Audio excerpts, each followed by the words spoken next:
Okay. All right. So I'll just ask you like the questions he gave, and then I'll ask mine at the end. If that works for you. Yeah, whatever works, Okay. whatever's most easiest for you to get that easy, great. All right. So first question is, how and why did you decide to pursue a career in your field? You said why or how? It asks both, but if you just wanted to give one, that would work. So why did you choose to pursue a career in sports? Yeah, so, uh, growing up, I obviously was an athlete. I grew up around a bunch of different sports, and I love spending time outside, love being part of it. Obviously, I'm maybe more, but I still appreciate being part of most of the games. Um, but the reason I wanted to go into sports is I wanted to combine my love and passion for sports with my interest in business. And I pursued a bunch of different degrees, anything from um, like I'm gonna say ground student, but it's called like landscape architecture. That's what I was looking for. To I looked at just general business to a few other things, and sport management ended up being the thing that I really liked. That stuck with me, and I like trying to because of the student to teacher ratio, so it all fit together. And then yeah, I just took my connections that I needed, became trying when I first got there, and my back one of my what's the word I'm looking for my what the heck's the word um, my I guess we'll say my connections with the sports industry. There's a better word, but I can't think of it. Anyways, I use all those connections to kind of help build, find internships, network, grow, and then just learn and do different things. At first, getting into sports, I wasn't sure what exactly I wanted to do, other than operations. I wanted to do operations from the beginning, but everybody's looking to try different things, and I was hesitant, this and that. Well, I ended up trying sales, and it's a good thing I tried sales because sales goes into pretty much everything you do, whether it's sports or not. And especially if you work in sports, you're selling a lot of different things every day. And so, yeah, I tried sales, I tried ops, I tried marketing, I've done social media, which is part of marketing. I've done stadium operations, I guess that falls into the operations platform. Mm. Yeah, so those are the two things that I have passion do well in, and grew up at You still guys keep are wanting out to of money in the cap, kind of keep figure busy out with it. So a little those are the things that other will Yeah, you keep so busy all year round. yes, exactly. Working at Notre Dame, working with the Cubs. What do you do at Notre Dame? I work with the event engagement department. So I do anything from instant replay for live, basketball, lacrosse, baseball, softball, soccer, to doing game clock, shot clock for basketball, basketball, volleyball, baseball, softball, soccer, lacrosse is the Yeah, see, I had no idea you did anything at Notre Dame. That's pretty sick. I didn't know any of that. Yeah, it's a part-time gig. I go over there when I can, when work allows me to. But yeah. Something to keep you busy. Oh yeah, oh yeah. And then on top of that, I referee 3 different sports, and then I'm in grad school now too. Yeah, how's that been going? Good, good. The semester's coming to an end. Yeah, yeah. So, but things were good. But yeah, I would say that's how I ended up where I am right now. So the second question, I know you kind of touched on it already, but basically, like, how did you first enter the field? Yep, a lot of networking. You gotta do things that you don't want to do, such as, getting up, having those early mornings, going to repairs, in the field, I would say anything from cleaning things that you don't want to clean to, giving to pretty stuff that you can think of, that you may not want to do at times, but it ends up paying off, and it ends up, you end up learning more about it and applying it to your daily life than you actually think. And then, yeah, just putting your head down, saying yes, and but also picking up for yourself, and being self-confident, and just not being afraid to say no, get in there and try new things and have fun with it, being open. So the third one he has is, what do you enjoy about working in your job or industry? Yeah, the thing I like about baseball, and I'll kind of generalize it here in a second, but the thing I like about baseball is baseball, you're in season, when you're in season, you're busy. For me, it's a little different than your typical normal sports job. We're busy all year round because I work for a performance center. But most sports, when you're in season, you're really busy. In the off season, you're busy still, but you're not as busy.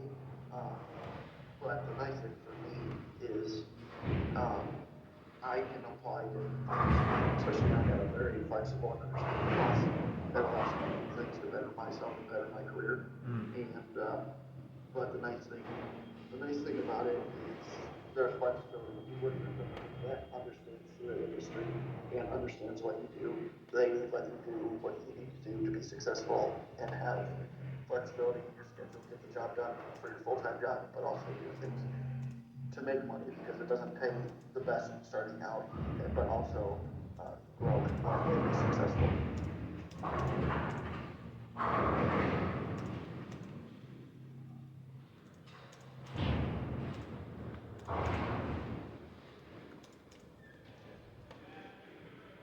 You there? Yeah, yep, I was just finishing typing. Oh, sorry. No, you're good. So next one is, what are current career challenges that you face in your work? And if you need me to re-say anything, I can do that too. Oh, sure. Just let me. Thank you. I would say current challenges are bringing in events, bringing in groups, so selling a little bit because of how the economy and the market is today, but also being able to operate at a reasonable expense to pay people to help keep things clean, keep things operating, fix things, and so forth. But also find the people that are actually going to do the job right, do the job well, and give you the time that you need to get things done. Not hurry up, come in, do the work halfway, and then go. But most of our staff is fairly new. There's a few newer ones that still need to learn, and I need to do a better job of teaching them the better ways without being too hands-on.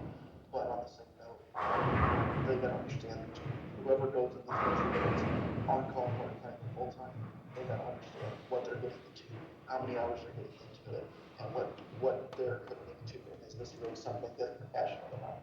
The ones that are passionate about it and give you the time of day, give you the hours needed to be successful, not only for them, but for the organization overall. Those are the ones you want to know. The ones that aren't gonna, you want to show them how they can grow personally, professionally, but then maybe not. I don't want to say not keep them around, but explain to them maybe this isn't the best fit for them in a nice way, and then go. Yeah. And the industry's very growing. You gotta be able to take some and give some. You gotta be able to take some constructive criticism, some criticism. There's been several situations on the part of that I'm like, man, I could have easily gone without dealing with it. But I lived and learned, got through it, and so. So And that's where a lot of experience is growing up. And it's starting out early in your career. You can use those situations to learn and be those experiences to help you in future situations like that. What were you gonna say? So, in general for baseball, what would you say is like a current challenge within just the industry of baseball itself? I would say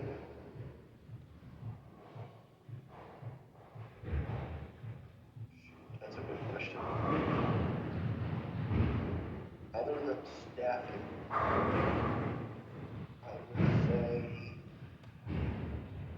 would say filling the seats. I would say selling, getting people out to games. Because obviously the teams that are successful don't have issues selling, they can sell themselves. But for those who are struggling, such as the White Sox, I mean, look at them. The Yeah, or White like Sox. the Rays or the Yeah. Athletics. Yep, and the Tigers and the Mets and the Padres. The Padres and the Mets right now are over. I mean, they're Yeah. trying. Padres are paying a lot of money right now too. Players. Players are paying to staff. They're paying. They're not getting a lot of people to come to games. They're not winning. Like they should. Yeah. Yeah. What's that? So yeah, they're not winning like they should be. Right. And, I mean, not only pro cycle talks, I've got these NIL deals where you get some of these guys that come in, or girls even, that come in, and the program might stake them. The older guy is still making a lot of money. It's like, okay, you know, how do we take that and apply it to winning and balance it out or something like that? So it's, I guess that, I don't know how to necessarily say it. I don't know how to put it into words, but those are some of the issues that I would say apply to baseball or sports in general. Okay. So next one is, as you kind of already said it, but you just kind of want to touch on it again. So it's just how is your academic background related to this field? Yeah, so I tried, got my bachelor's in business and then tried with my concentration in sports management and a minor in marketing. Currently studying at IU South Bend for my master's in business administration. My academic background really stems from my experiences growing up playing and being a part of the sports I was, and then taking the skill sets that I'm really good at, such as operations, a little bit of marketing, the selling, and then tying it all together.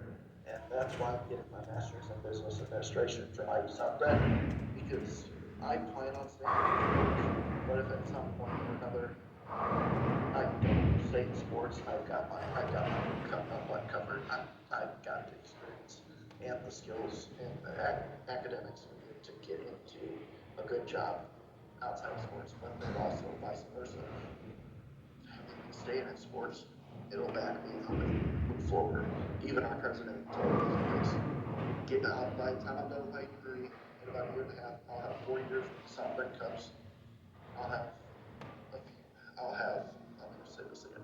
I'll have 4 years with the South Bend Cubs. I'll have several part-time years with Notre Dame. And I have 3 good internships. So I've got my master's and my bachelor's. I have my associate's bachelor's and master's degree. And all in business and sports kind of tied in together. And then networked and got a ton of skills. So I'm in a good spot. Could you? And I'd like to. Oh, sorry. You go. I'd like to move into a general manager or director of like event management operations, some sort of role like that. By using my MBA, increase my salary and increase my responsibility and just move up the ladder. Yeah, allow you to use more of your skills too. Yeah. So could you explain some of your regular, like daily responsibilities in the current position you're in right now? Yeah, I would say, so my day-to-day consists of your basic operations, anything from cleaning and maintenance to scheduling and scheduling lessons, scheduling cage vet and cage tie scheduling, that scheduling, anything else you can think of. But on top of that, I also help with our 19 travel teams, travel baseball teams. Anything from working with our third-party vendor, Wilson Sporting Goods, creating invoices, creating schedules, practice schedules, stuff like that. Working with I'll call it partner. We partner with which is a park here in town where the teams can practice. Practice when the weather gets nice. And then doing everything from equipment orders to, I mean, you name it, I'm doing it with them most likely. Financial budgets, come to Performance Center, to, oh geez, hosting events, putting on events, to selling things, marketing and doing some social media, but mostly I oversee both our travel organizations, the South Bend Cut Foundation, their website, and the First Source Bank, their website. Yeah, I do all. So I work anything from, I can work anything from 20 hours a week to 80 hours a week. Most of the time it's between 40 and 70. You just do all your part-time stuff in between it? Yep, I'm very organized, very detailed, and yeah, just squeeze it in when I can. That's where having a boss that's super flexible. He's a big family first person, and then he's big on pushing yourself and making sure you do better, but also trust, honesty, respect, and loyalty. And as long as you stand by those, he'll stand by you.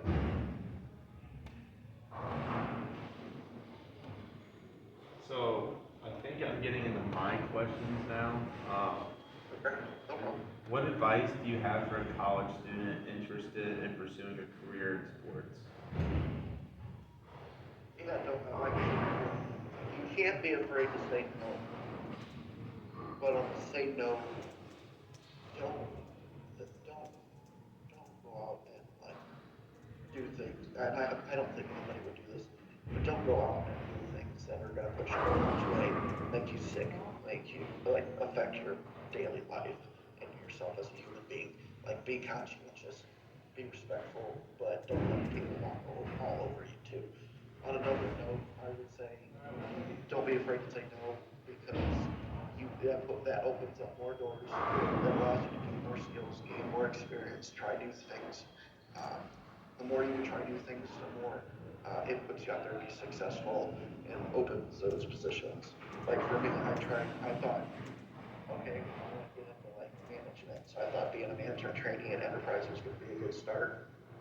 That was probably one of the worst decisions I've made, and it ended up, I learned from it. It ended up being not a total loss. I was there for about 3 or 4 months. It wasn't the best situation. Yes, I think it's better than what I'm making now, but you can't go there yourself for the money. If you're happy and you're doing things that you enjoy and people around you that you enjoy and have a schedule that you can work with and enjoy family time, your time to yourself, travel when you can, especially in the off season, stuff like that. That's more important. The money will come, the money will be there, the money will get back. So, but on the same note, because you don't make a lot of money, you gotta be smart financially, and you gotta know, all right, you gotta be able to balance.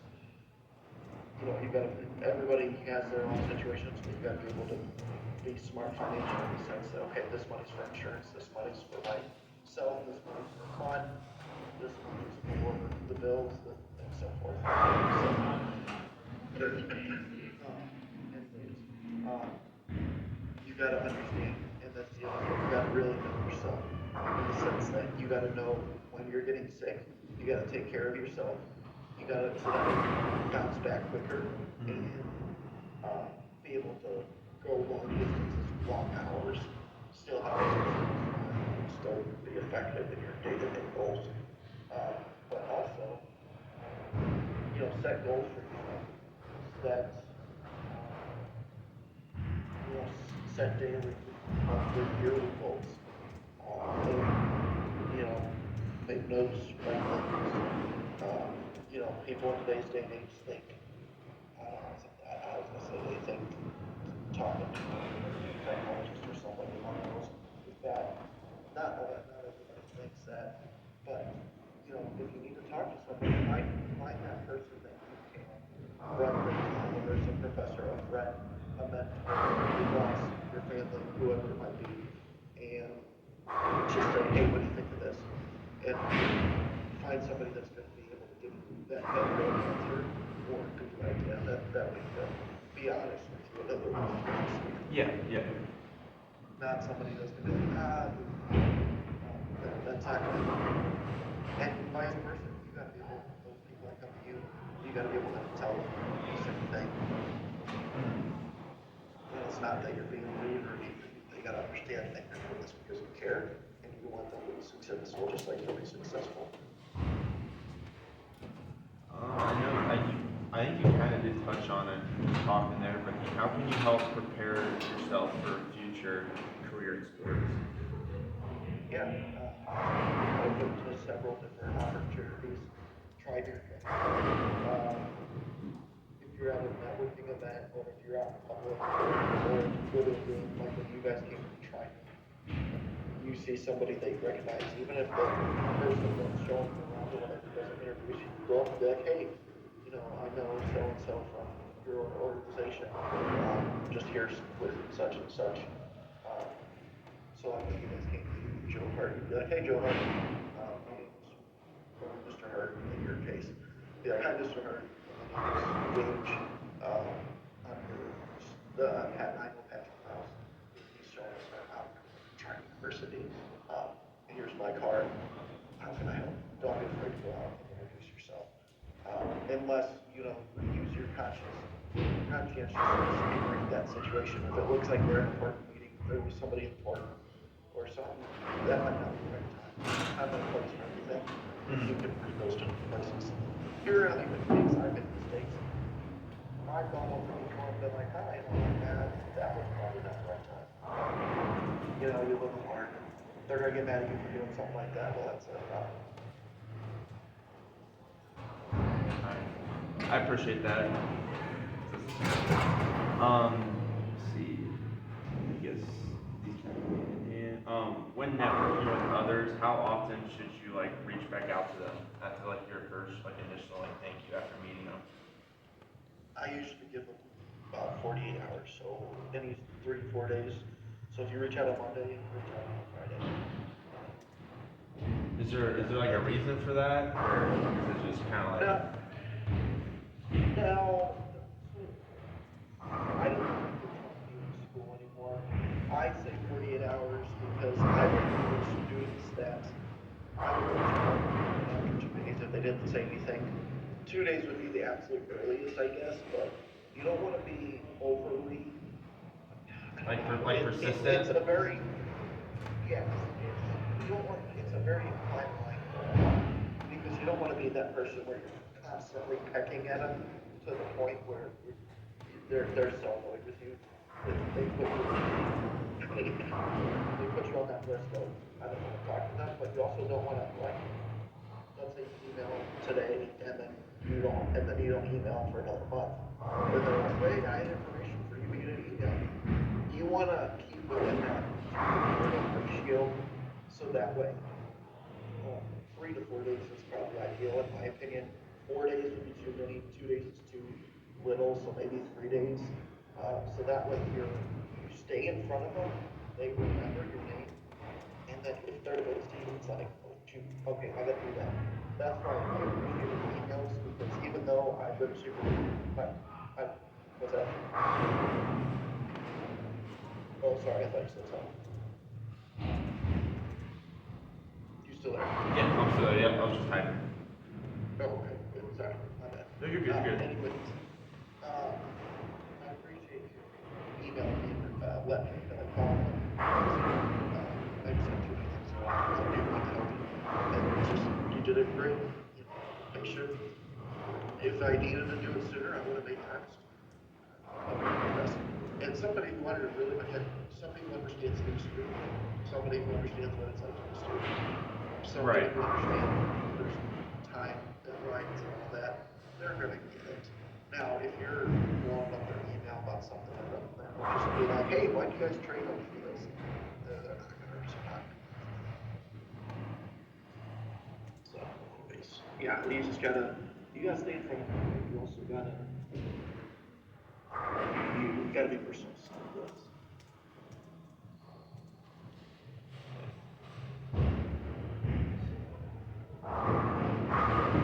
I check, make sure. I think that's all of the questions. Yep. All right, Patrick. I appreciate your time. Yeah, no worries, man. Let me know. By the way, I'm gonna, what's your phone number? I'm gonna give you my cell phone number. You can text me. Okay. Yeah, I give you mine. Just text me. 'Cause I'm actually using my Helm, which is the professor who's helping Pod out now. He wants me to record it so he can surprise people don't like. Yeah. So I'm recording with my phone right now, so I can't like get on it. So That's all I right. can give you mine real Yeah, quick. sure. 260-573-2567.